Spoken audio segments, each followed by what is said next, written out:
Sony threw us a curveball last week with the PS5 price increase, but I figured out a bunch of ways you can still get it for at least the old MSRP, but in some ways even below it. After that, we got to talk about how Unreal Engine 5 is ruining the PlayStation 5 Pro. And finally, Forza Horizon 6's location leaked, and this is definitely going to be a day one PS5 game, so I'm going to talk about it here on the channel because I'm excited. How's it going, everyone? As always, my name is Jimmy Champagne. This is PSReady, my channel all about PlayStation. I hope you had a great weekend despite the kind of mid showing at opening night live, and then of course the curveball Sony threw us by raising the price of the PS5. If you missed it, the disc drive model is $550, so $50 more than it launched. The digital model is $500, so $100 more than it launched in 2020, and the PS5 Pro is $750 or $830 if you want to get a disc drive. The pricing situation is out of control, but I was kind of shocked to see that when I checked Target, Amazon, Best Buy, even Micro Center, none of them have really updated the price of the PlayStation 5 yet. It's still at its old MSRP. So if you thought you missed it because Sony said the prices were raising the next day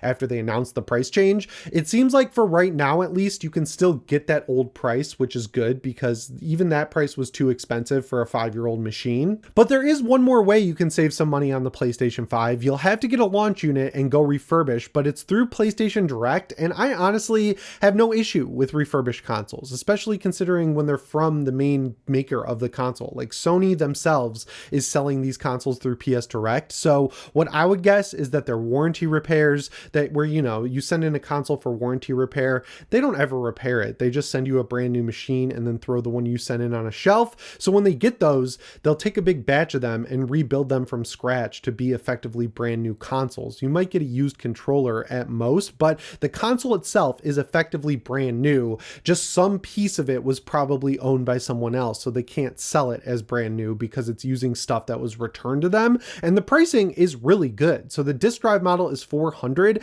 and the disc drive list model is $375. Now I would go for the disc drive model guaranteed specifically with this version because the launch model does not have the benefit that the Slim and the Pro have, where you can buy the digital version and then upgrade it later with a disc drive that's detachable. You can't do that with the launch model. So if you buy the discless one, you're going to be stuck with exclusively digital games. And just like everyone predicted, the pricing situation on digital games is not as good as it was in the past when, you know, they weren't just selling digital only consoles. So if you're going for the refurbished one, just pay the extra 25 bucks or whatever it is and get the disc drive, because if you think about it, you're saving money because the disc drive's MSRP is like $80. So if you're getting it for 25 bucks, that's a pretty healthy discount, even though it is soldered onto your PlayStation 5 forever. And if you go for the launch model, you get the added benefit of all those third-party plates being out there. So if you want some black plates for your PS5 to make it less unsightly, you can get those for pretty cheap. So honestly,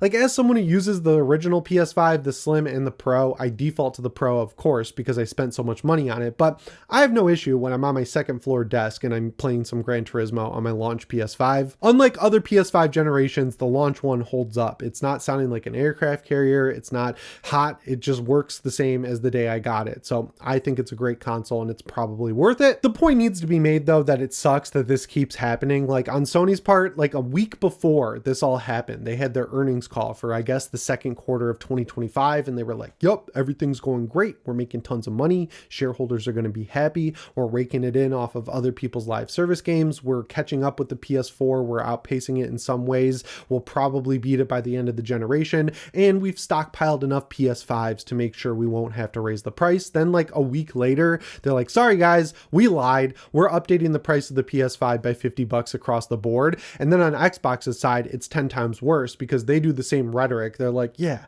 Xbox is doing better than ever, baby. Like we're killing it. Our games are doing amazing. We're selling so many copies of Forza Horizon 5 on the PS5. Then 2 days later, they're like, oh, we're going to shut down like 5 studios and lay off half our business. Like it's not adding up in the way that it should. And they're losing a lot of key talent. And that's all besides the point that the PS5 is overpriced at its old MSRP, like not for power for what you're getting for that money, but just because it's the 5th generation and literally every other generation before, it would be cut in half by this point or even sooner and come with a couple games.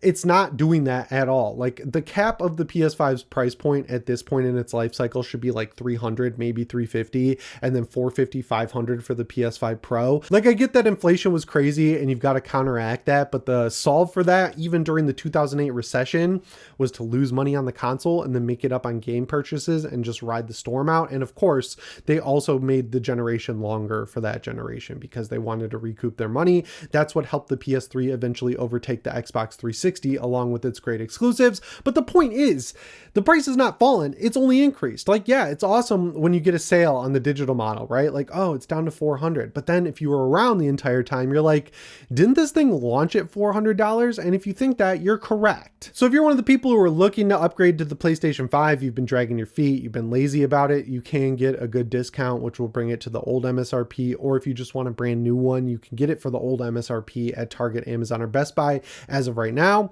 I don't want to beat the drum too hard and like buy it while you can, because it seems like there's a delay on the pricing upgrade and it might go down at some point. So like, don't pay the inflated price, because I think the old price is still a little too much. But yeah, if you're still on the PS4, I mean, at this point, you're what, 2 years away from a brand new PS6. Like, you'll be one of the only people buying it, because I think people are a lot more upset than Sony realizes with how limited the support of the PS5 has actually been this generation because of the weird stuff Jim Ryan did. But you'll get a huge upgrade if you go 2 generations up instead of 1, with the PS4 to PS5 versus PS4 to PS6. But another reason you might want to hold out a little bit longer is because developers refuse to move on from Unreal Engine 5 despite repeated issues, which are the same issues happening over and over again. And thankfully, all it took for game journalists and other media people to notice was a remake of a PS2 game, which is Metal Gear Solid Delta. So this is why you should watch videos or read reviews instead of actually just looking at the score, because if you look at the Metacritic for Metal Gear Solid Delta, you'll probably assume it's a perfect remake.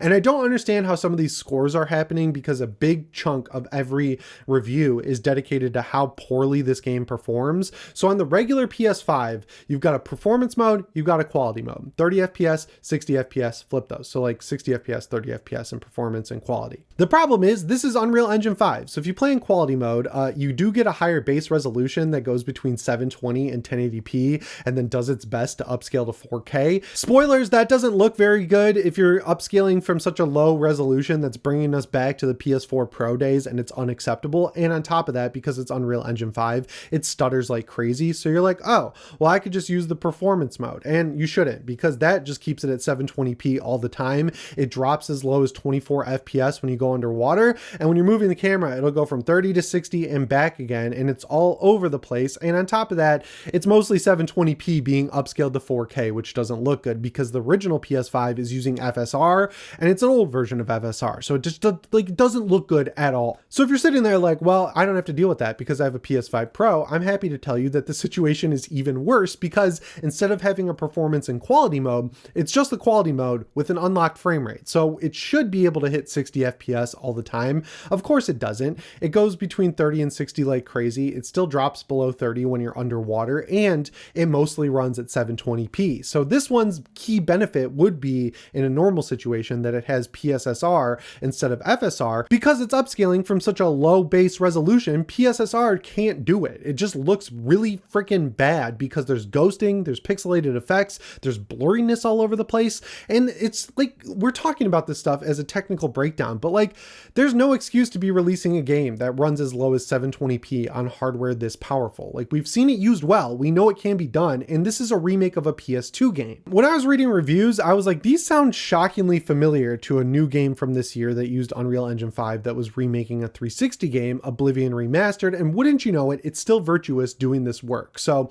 I don't know what their issue is. It seems like they exist entirely to remake old games in Unreal Engine 5. Something is not working, clearly, because they just had to lay a bunch of people off. But like I said with Oblivion, there was no rush for this game. Even if they wanted to have a game release so they could talk about profits to their shareholders, Silent Hill F comes out later this year. So like, you didn't need to release Metal Gear Solid Delta until it was finished. I don't understand why they rush these things out the door and just cross their fingers that people will accept it. And every time, like clockwork, you've got some in the comments saying, oh, there's going to be a day one patch. If you can name 2 day one patches that actually fixed major performance issues, I'll give you a gold star, man, because these day one patches are worthless. The only one I can ever think of that actually fixed most of the issues in the game, ironically, is a first party game, which is Days Gone. But outside of that, day one patches do nothing. Like, they clean up bugs most of the time, and then we get the song and dance black screen with a big paragraph that's like, oh, we're gonna work hard to fix it. We had no idea that it ran this bad, even though we made it. Sorry, guys. And there is a net negative to all this. People remember that Silent Hill 2 was never fixed on PS5 or PS5 Pro, and people are gonna remember how bad Metal Gear Solid Delta launched, and then in September when Silent Hill F comes out, they're not gonna pre-order it. They're gonna wait to see how it runs because it's another Unreal Engine 5 game. I did a video about this on Deck Ready, and I looked up why Unreal Engine is the go-to. It's just because of money. They don't charge you a fee to use Unreal Engine until you get $1 million of revenue. And if you're an indie game, you get a much better deal. But like, is there really that big of a reason to be this cheap, guys? Like, every Unreal Engine 5 ends up looking the same. At least the people at Konami put in some effort to make sure that the female character models in this game don't look like men, because if you've ever watched these developer talks where they go into Unreal Engine 5 and they show off the rigging for a male and female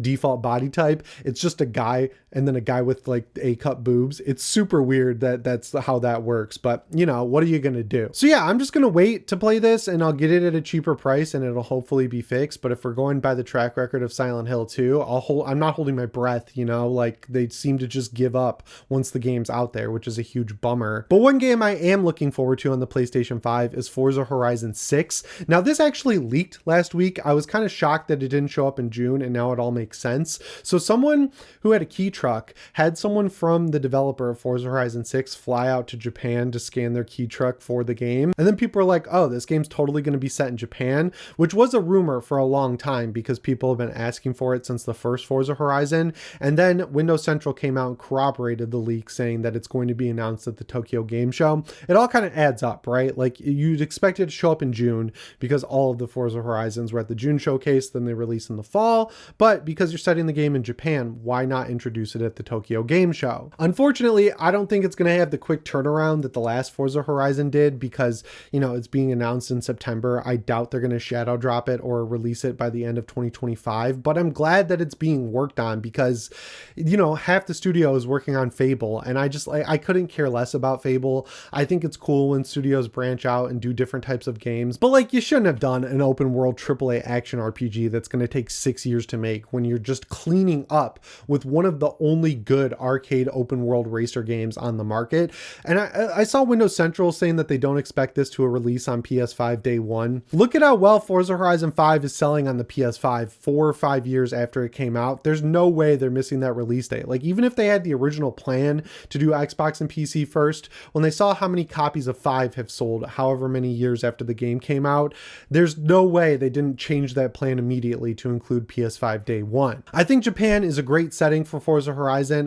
One of the other rumored places was Germany, and I really would have liked to see that, but I have no doubt that Forza Horizon 6 is going to sell well, so hopefully we'll get another European country in the future because that Mexico map didn't cut it for me. I hope the extended wait between 5 and 6 also, you know, gave them some time to revamp the formula, because whether you're someone who adopted Forza Horizon 5 on PC and Xbox as your first Forza Horizon, or you're someone who first played it on PlayStation 5, this is the third version of the same game with a different map. They started with Forza Horizon 3 and just remade it with a different map for 4 and 5. So I'd like to see a shake up to the formula. And I'd also like to see progression come back, because my biggest issue with Forza Horizon is that it just throws cars and money at you from the jump. There's no progression. So let's figure that out for 6 as well. Anyway, guys, that's all I've got for you in today's video. As always, my name is Jimmy Champagne. I'll see you in the next one. Thanks for watching, and shape on.